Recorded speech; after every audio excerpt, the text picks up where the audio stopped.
At these markets for the month of August as we're closing down. As the dog days of summer fade, where should you consider putting your money going into the fall? My next guest says it's all about the yield.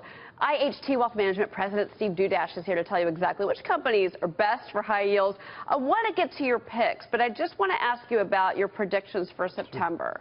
Because historically, September can be a rough month.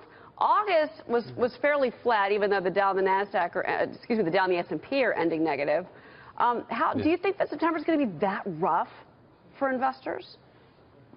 It could be. It could be definitely rough with the political circus that we're just starting to really ramp into, and with what just happened with Apple a couple days ago. Large multinationals, you got to be warned right now.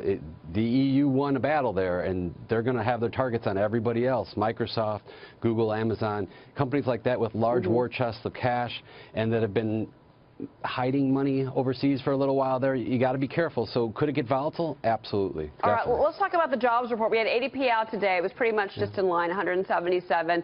That's the private payroll side of things for the month of August. Big jobs report on Friday. That dictates what the Fed is likely going to do. What are you expecting there?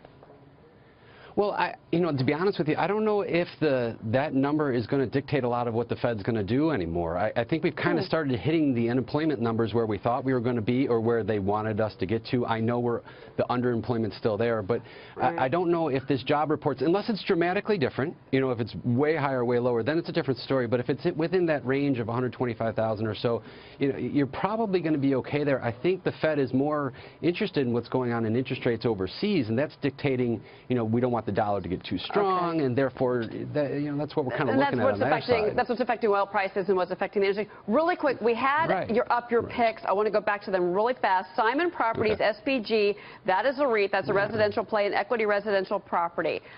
So you're bullish on these two names. I like the real estate sector right now. We're looking for yield. We're looking for things that are not correlated to the overall market.